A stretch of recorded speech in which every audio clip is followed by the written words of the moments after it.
Okay, I'm going to show you how to tie a pack using a ground cloth like this.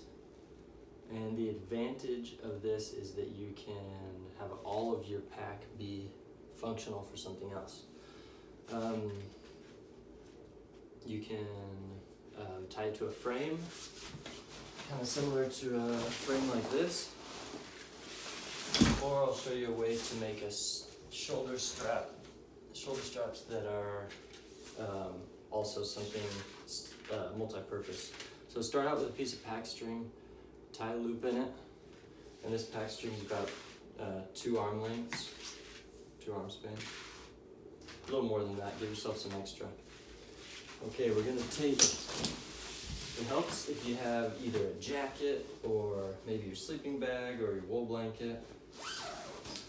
And that is going to be, it's going to kind of hold everything together. So we'll put that in the middle, like this. And then we've got the bulk of our gear that we want to pack. And you can do any size really with this. We're going to bundle this up nicely, like that. Then we're going to start folding our ground cloth or our tarp over it. And the neater we keep it together, the better it ends up staying together in the end. Because the worst thing that can happen is your pack falls apart while you're hiking. So we really want to tuck things in snug.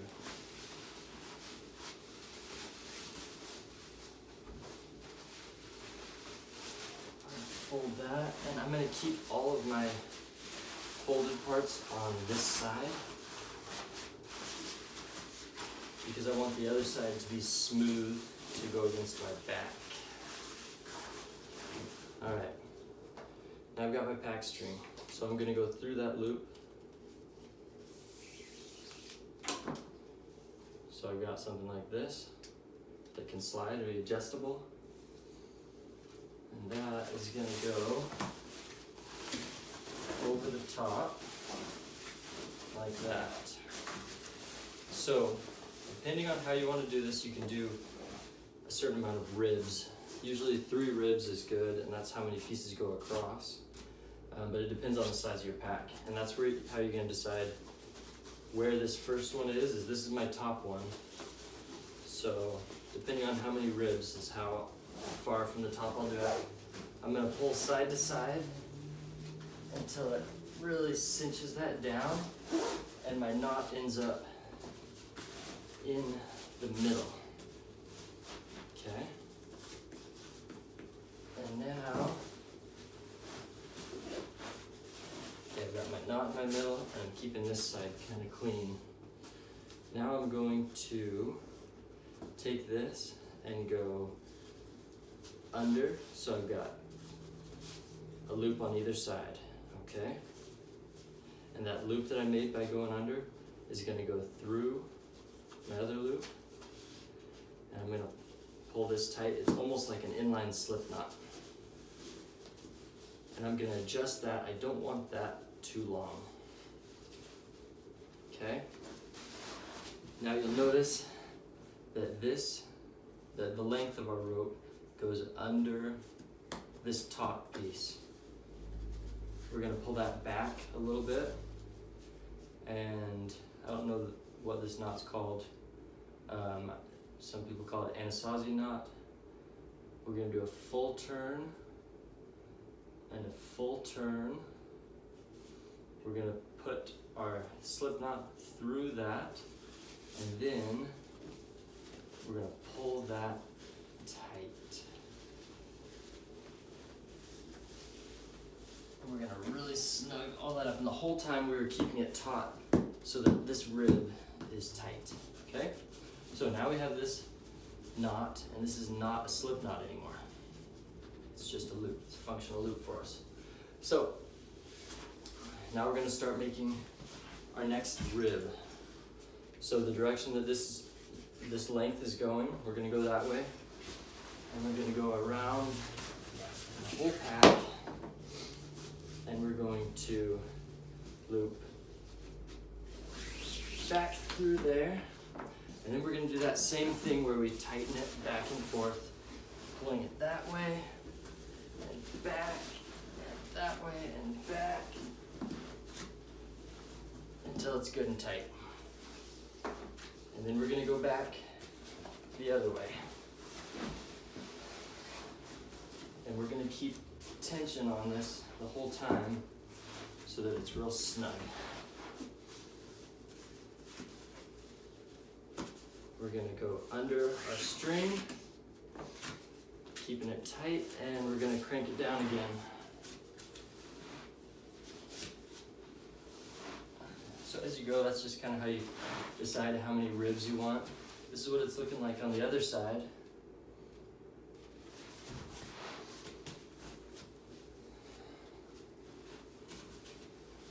So I've got that cranked down. Now if I'm gonna just stick to 3 ribs, which I am because that's how much my length is gonna allow. Now I'm gonna go around to here. I'm gonna go under my string and do a full loop around it. Okay, and we're gonna do that same, cranking it back and forth to get it nice and snug. I'm gonna do that again, under my next rib, all the way,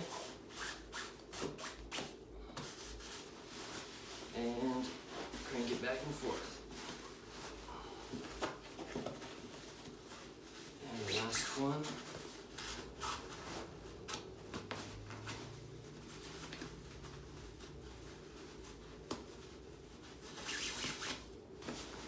Tighten it down. Then we're gonna go over the top. And if I'd have kept my original bundle a little bit neater, it would be a little better shape right now.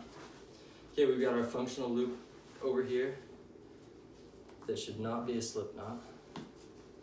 We're gonna go through that. We're gonna snug it up, and then we're gonna do our original Anasazi knot again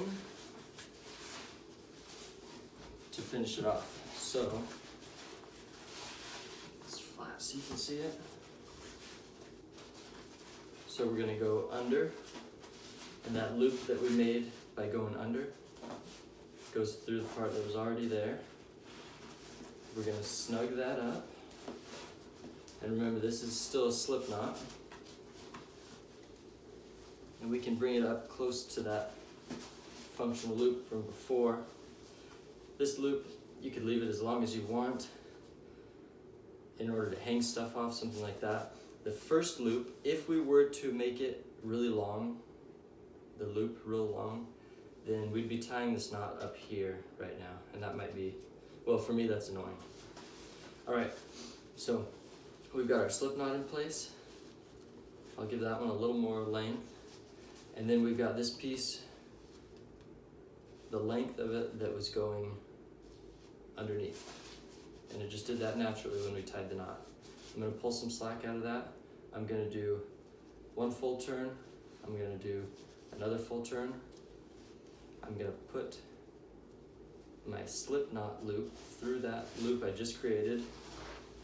And then I'm going to tighten it down. And it's no longer a slip knot, now it's stuck. So I've got that loop. I could hang, a carabiner on there. I could put my cup or my pot right there.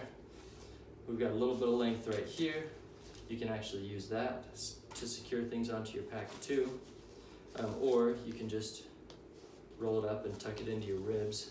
Ribs should be tight, and they can be useful. You can, stick things in them.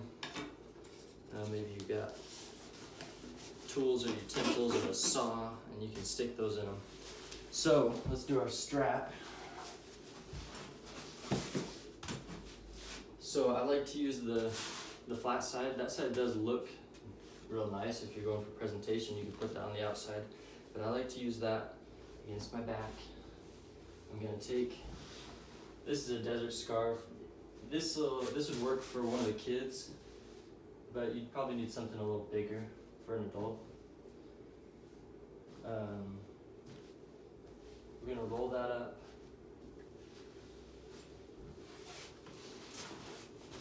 And then we're gonna take it on our top rib and we're gonna send it under and up through those.